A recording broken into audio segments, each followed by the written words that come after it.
वैशाख अमावस्या वर्ष 2024 हमें कब मनाना है? ज्यादातर लोगों को कंफ्यूजन है क्योंकि इस बार की अमावस्या 2 दिनों की मानी जा रही है, 7 मई को या फिर 8 मई को। क्या है सही डेट? अमावस्या तिथि पे हमें 2 कार्य अवश्य करना चाहिए। वो कौन से कार्य हैं? अमावस्या तिथि पर पितृदोष के लिए हमें कुछ विशेष कार्य करना चाहिए। यदि आपके बर्थ चार्ट में काल सर्प दोष है तो उसके लिए भी अमावस्या तिथि पर ही उपाय किया जाता है। तो बहुत सारी बातें अमावस्या तिथि से संबंधित इस वीडियो में हम आपके साथ शेयर करेंगे। अमावस्या तिथि की शुरुआत कब हो रही है और कब होगी समाप्त? शनि देव के पूजन करने का क्या समय है? क्योंकि दक्षिण भारत में वैशाख अमावस्या पर शनि जयंती मनाई जाती है और उत्तर भारत में ज्येष्ठ अमावस्या पर शनि जयंती मनाई जाती है। तो अब बहुत सारी चीज़ें हम अमावस्या तिथि पर ही करते हैं जो कि और दिन हम नहीं कर पाते हैं क्योंकि अमावस्या तिथि पितरों के नाम समर्पित है। तो चलिए वीडियो की शुरुआत करते हैं। नमस्कार, वेलकम टू माय चैनल। मैं हूँ मनीषा। वैशाख अमावस्या, जैसे कि आप सबको पता है, हर महीने एक अमावस्या और एक पूर्णिमा आती है। अमावस्या तिथि पितरों के नाम समर्पित है और ऐसा नहीं कि इस दिन सिर्फ पितरों की ही पूजा की जाती है। इस दिन हम भगवान विष्णु, भगवान शिव की भी पूजा करते हैं। वैशाख अमावस्या पर हम अपने पितरों के नाम से श्राद्ध, तर्पण, दान, पुण्य तो करते ही हैं। इस दिन सत्तू का विशेष महत्व है, जो चने और जौ से बनाया जाता है सत्तू, क्योंकि सतुआ अमावस्या भी कहा जाता है इसे। जैसे सतुआ संक्रांति एक आती है, सतुआ अमावस्या भी आता है। तो इस तरह से अलग अलग नामों से हम इसे जानते हैं। अब अमावस्या तिथि की शुरुआत कब हो रही है, पहले यही समझ लेते हैं। अमावस्या तिथि की शुरुआत हो रही है 7 मई को दिन में 11:41 पर। अमावस्या तिथि समाप्त हो रही है 8 मई को सुबह 8:51 पर। तो अब अमावस्या तिथि हम मनाएं कब? हिंदू धर्म के अनुसार उदया तिथि का ज्यादा महत्व होता है। तो उदया तिथि के अनुसार आप 8 मई दिन बुधवार को अमावस्या तिथि मनाएं। यदि आप शनि जयंती मना रहे हैं तो आप 7 मई को अमावस्या तिथि मान्य करें, क्योंकि जो शनि देव की पूजा होती है वह सूर्यास्त के बाद होती है। और जैसे कि आपको पता है कि सूर्योदय के साथ में हमें अमावस्या मिल रही है, क्योंकि 8:51 के बाद फिर प्रतिपदा लग जाएगी। तो इस वजह से आप शनि देव की पूजा उपासना 7 मई को करें, वो आपके लिए ज़्यादा हितकर होगा। वहीं पर यदि आप काल सर्प दोष के लिए पूजा अर्चना करना चाहते हैं, आप काल सर्प दोष की पूजा के लिए हम भगवान भोलेनाथ का अभिषेक करते हैं, विशेष मंत्रों से, विशेष सामग्रियों से आहुति देते हैं काल सर्प दोष के निवारण के लिए। और यदि आप स्वयं से करना चाहते हैं तो एक चांदी का नाग नागिन का जोड़ा, चांदी का, आप सुनार की दुकान में जाएंगे आपको आसानी से मिल जाएगा, और उस नाग नागिन के जोड़े को भगवान भोलेनाथ के ऊपर अर्पित करें, यानी रखें शिवलिंग पर, शिवालय जाकर, और जलाभिषेक करें और प्रणाम करें। और हो सके तो उस नाग नागिन के जोड़े को आप जल प्रवाह कर दें, यदि कोई नदी है, वरना आप उसे मंदिर में छोड़कर आ सकते हैं। ऐसा आप यदि अमावस्या पर, जैसे एक अमावस्या आपने किया, एक छोड़ दिया, फिर किया, फिर छोड़ दिया, इस तरह से करेंगे तो आपके बर्थ चार्ट का काल सर्प दोष दूर होता है। शनि की 7.5 ढैया से भी आपको राहत मिलती है, लेकिन शनि की 7.5 ढैया के लिए आपको शनि की वस्तुएं दान करनी होती हैं। नीले रंग के वस्त्र में नीले रंग की चीजें, जैसे कि नीले रंग के पुष्प, नीले रंग के कपड़े, रेशमी ले लीजिए, नीले रंग की चूड़ियां ले लीजिए, और इस तरह से आप उड़द की दाल जो होती है, काले उड़द की दाल, ये सब चीजें बांध कर और आप जल प्रवाह कर सकते हैं। ऐसा करने से भी आपको शनि के जो आपको दुष्परिणाम मिल रहे हैं उससे छुटकारा मिलता है। तो ये तो हो गया हमारे उपायों के बारे में चर्चा। अब हम अमावस्या तिथि कैसे मनाएं, इस दिन हमें क्या क्या चीजें करनी होती हैं।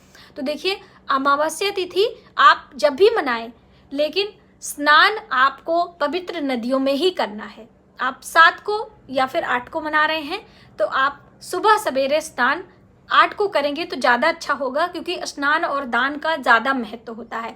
तो आप 8 तारीख को, दिन बुधवार है, उस दिन स्नान पवित्र नदी में करें। यदि नहीं कर पा रहे तो अपने घर में ही पवित्र नदियों का जल स्नान वाले जल में मिलाएं और फिर स्नान करें। स्नान करने के बाद सूर्य भगवान को अर्घ जरूर दें। इस दिन जब हम सूर्य भगवान को जल देते हैं उसमें काले तिल मिक्स करते हैं। देखिए, श्राद्ध तर्पण में भी काले तिल की महत्वता होती है। काला तिल बहुत ही शुभ माना जाता है। ये सप्तधान्य की भी श्रेणी में आता है, इसलिए आप तिल का इस्तेमाल जरूर करें, स्पेशली काले तिल। काले तिल से भगवान सूर्य को अर्घ दें। इस दिन पके हुए भोजन या फिर कच्चे भोजन का दान करते हैं। इस दिन आप व्रत भी कर सकते हैं। यदि आप व्रत करना चाहते हैं तो 8 तारीख का, जैसे मैंने आपको बताया, उदया तिथि के अनुसार 8 तारीख का चयन आपको करना चाहिए, ये आपके हित में होगा। इस दिन भोजन का भी दान आप 8 तारीख को ही करें। पके हुए भोजन या फिर कच्चे भोजन का दान कर सकते हैं। यदि आप पका हुआ भोजन दान कर रहे हैं तो उसमें लहसुन प्याज का इस्तेमाल आप ना करें। बिना लहसुन प्याज का भोजन आप बनाएं। शुद्ध सात्विक आहार बनाकर थाली में रखकर जल से उसे घेरा बनाकर प्रणाम करके अपने पितरों का ध्यान करके आप किसी मंदिर में या किसी गरीब को भी खिला सकते हैं। दक्षिणा अवश्य रखें। जब भी हम कोई दान करते हैं वो दान तभी माना जाता है जब हम दक्षिणा के साथ में उस जिसको भी दान करना आप ध्यान कर सकते हैं। बाकी आप गरीबों को बहुत सारा अन्न धन दान करें, कुछ भी करें, आप वो मदद करते हैं। ठीक है, तो इस तरह से अमावस्या तिथि पर आप भोजन का दान करें। यदि कच्चे भोजन का दान करते हैं तो एक थाली में आटा, चावल, दाल, मौसमी फल, आप गर्मियों का सीजन है तो जल से भरा पात्र, मिष्ठान, दक्षिणा, पंखा भी आप रख सकते हैं। सत्तू का दान बहुत ही शुभ होता है, तो आप चाहें तो घड़े के साथ में कुछ मौसमी फल, दक्षिणा और सत्तू भी दान कर सकते हैं। देखिए दोस्तों, आप दान करें अथवा ना करें, लेकिन कुछ कार्य होते हैं जो कि अमावस्या तिथि पे हमें कदापि नहीं करने चाहिए। सबसे अहम बात कि आपको किसी अन्य के घर का भोजन नहीं करना चाहिए, क्योंकि अमावस्या तिथि पितरों की तिथि मानी जाती है और पितर हमारे पूर्वज माने जाते हैं। और यदि हम अमावस्या पे किसी अन्य का भोजन करते हैं, हमारे पितर हमसे नाराज होते हैं। यदि आप ऐसे घर से बाहर कहीं गए हैं जहां पर आपको भोजन करना पड़ रहा है, उस भोजन के बदले कुछ आप उसको धन राशि दे दें, यानी आप उस भोजन को खरीद कर ग्रहण करें, तो आपके लिए हित में होगा।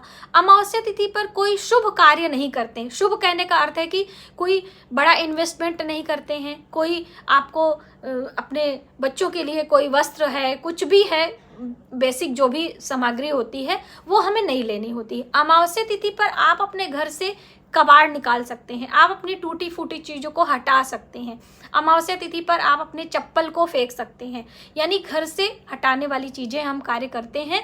कोई भी ज़्यादा पैसे वाली चीज़ें हम खरीदते नहीं हैं। ठीक है, तो इस तरह से इन छोटी छोटी बातों का आपको ध्यान रखना होता है। और दोस्तों, यदि अमावस्या पर आपके घर कोई मेहमान आ जाते हैं, कोई आपके घर कोई भिखारी आ जाता है, कुछ मांगने के लिए आया, तो आप उसे खाली हाथ ना लौटाएं, कुछ ना कुछ उसे देकर ही विदा करें। ये भी आपको नियम हमेशा के लिए आपको बना के रखना है। और इन छोटी छोटी बातों से बहुत प्रभाव पड़ता है। अमावस्या तिथि पर आपको दीप दान करना चाहिए पितरों के निमित्त। कहते हैं कि पितरों के श्राद्ध तर्पण करने से हमारे पितृ दोष शांत होते हैं, हमारे घर में जो कलह कलेश होती है उससे भी हमें निजात मिलती है। लेकिन श्राद्ध तर्पण का अर्थ ज़्यादातर लोग नहीं समझ पाते हैं। तो देखिए, श्राद्ध का अर्थ होता है पिंड दान। जब हम किसी विशेष चीज़ों से पिंडदान करते हैं, काले तिल का अक्षत लगाकर, तुलसी पत्र डालकर भगवान विष्णु का पूजन करते हैं, क्योंकि पितरों की पूजा क्या है? भगवान विष्णु की ही पूजा है। भगवान विष्णु मोक्ष के दाता हैं, हमें इस सांसारिक मनुष्य जीवन से मुक्ति दिलाते हैं, तभी तो आत्मा को शांति मिलती है। तो वो कार्य आप श्राद्ध यानी पिंडदान करके कर सकते हैं, किसी पवित्र नदियों में, किसी पुरोहित के संरक्षण में। यदि आप श्राद्ध नहीं कर पा रहे हैं तो आप चिंता ना करें, आप तर्पण कर सकते हैं। जब पवित्र नदियों में स्नान के लिए जाते हैं तो काला तिल हाथ में लेकर जल से तर्पण किया जाता है, उसे कहते हैं तर्पण। हाथ में कुछ घास लेकर तर्पण करते हैं और उसके बाद फिर दान करते हैं। तो अब दान आप भोजन का, पके हुए कच्चे भोजन का, वस्त्र, अन्न जो भी है आप दान कर सकते हैं। वो आपके श्रद्धा और सामर्थ्य के ऊपर होता है। आप बहुत कुछ नहीं कर सकते हैं तो कुछ तो कर सकते हैं। इस तरह से आप अमावस्या तिथि पर करें। यदि आप व्रत करना चाहते हैं तो करें। यदि आप व्रत नहीं भी करेंगे तो सुबह सवेरे पवित्र नदियों में स्नान करके, दान करके, भोजन आदि का स्वयं आप भोजन ग्रहण कर सकते हैं। हो सके तो इस दिन सात्विक आहार ग्रहण करना चाहिए, क्योंकि कहते हैं हर अमावस्या पर पितर हमारे दरवाजे पर आते हैं, हमारे ड्योढ़ी पर यानी दहलीज पर आते हैं और हमारा दिया हुआ भोजन जल ग्रहण करते हैं। इसीलिए अमावस्या तिथि पर दीपदान, भोजन का दान बहुत महत्व रखता है। और जब हम शुद्ध सात्विक भोजन बनाते हैं तो उसकी जो खुशबू होती है वो भी पितरों को बहुत आत्मा को शांति यानी तृप्त करती है। तो इसलिए शुद्ध सात्विक भोजन आपको बनाना चाहिए और अच्छे अच्छे पकवान यानी खीर बनाना चाहिए, आपको कचौरी बनाना चाहिए, पूरियाँ बनाना चाहिए। अच्छे मीठे पकवान का भी आप दान कर सकते हैं यदि पूरे भोजन का दान आप नहीं कर सकते हैं तो। और देवताओं में भगवान विष्णु, भगवान शिव, किसी का भी पूजा करें, जलाभिषेक करें, ये आपके लिए हित में होता है। तो दोस्तों कुछ नियम यदि हम बनाकर चलते हैं तो हमारा ये मनुष्य जीवन बहुत ही सुखमय हो जाता है। हमारे परिवार में कलह कलेश नहीं होती, हमारे परिवार में एकता बनी रहती है, हमारा मान सम्मान, समाज में प्रतिष्ठा बनी रहती है। तो बस इन बातों का ध्यान रखते हुए आप शनि देव की पूजा करें, आप भगवान शिव की पूजा करें और अपने घर में पितरों की शांति के लिए कुछ भोजन आदि का दान करें। तो आज की वीडियो में बस इतना ही। यदि हमारी जानकारी आपको थोड़ी सी भी हेल्पफुल लगे तो प्लीज़ वीडियो को ज़्यादा से ज़्यादा लोगों में शेयर करें और आने वाले वीडियो के लिए सब्सक्राइब कर लें। मिलते हैं एक नई जानकारी के साथ नए वीडियो में। तब तक आप अपना और अपने परिवार का ख्याल रखें। जय माता दी।